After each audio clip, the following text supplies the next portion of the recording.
লখিমপুৰ উত্তপ্ত কৰিব এক বিশেষ সম্প্ৰদায়ৰ লোকে। লখিমপুৰৰ আৰক্ষী অধীক্ষকক ভাবুকি প্ৰদান কৰিলে এজন মুফতিয়ে। 6 জুলাইত লখিমপুৰ আৰক্ষী চকী ঘেৰাও ভাবুকি মুফতি। মন্ত্ৰী পীযুষ হাজৰিকাৰ ফেচবুকৰ এই পোষ্টটোলৈ মন কৰক।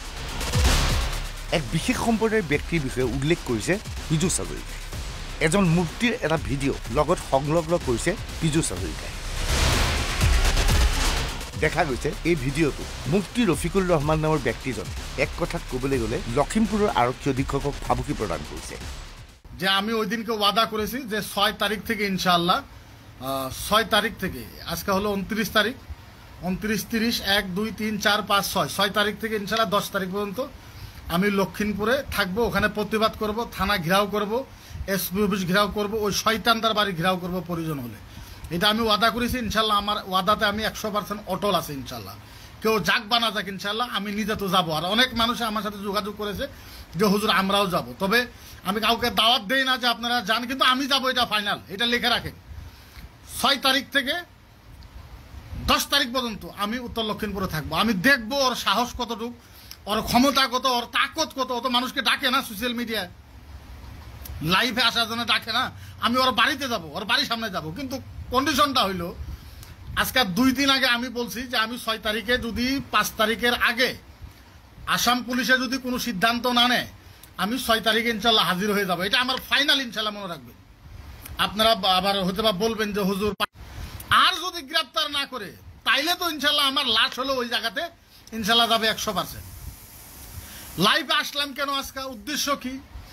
আজকে আমাকে উত্তর লক্ষিমপুরে, জানি না কোন থানা, উত্তর লক্ষিমপুরের থেকে আমাকে ফোন করেছে। আমাকে ফোন করে বলছে, নাম্বারটা আমি আপনাদেরকে দিয়ে দেবো, আমি ব্রেকেটের নাম্বারটা দিয়ে দেবো।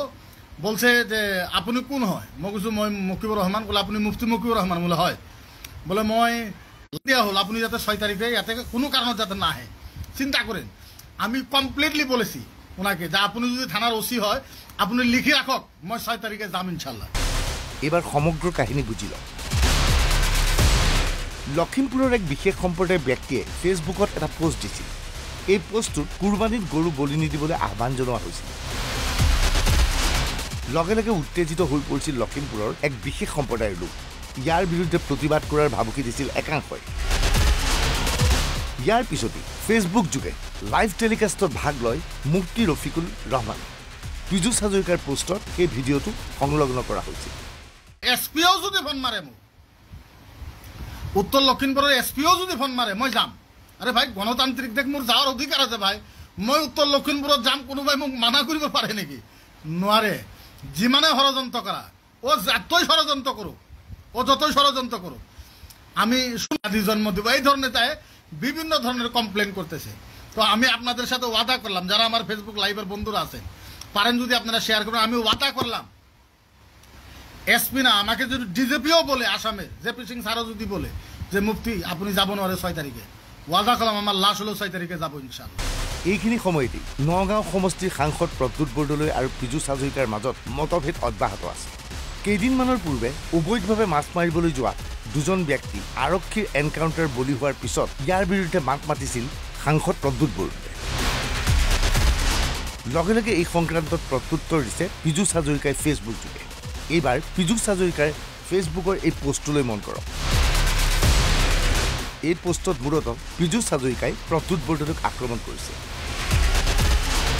5 বছৰীয়া কাৰ্যকালত নগাঁৱৰ বাবে একো কৰিব পৰা নাই প্ৰদ্যুৎ বৰদলৈ। সদ্য সমাপ্ত নিৰ্বাচনত জাগিৰোডত 23% সংখ্যালঘুৰ ভোট থকা স্বত্তেও বৰদলৈ ৭৬,৮০০ ভোটত পৰাজিত হৈছে।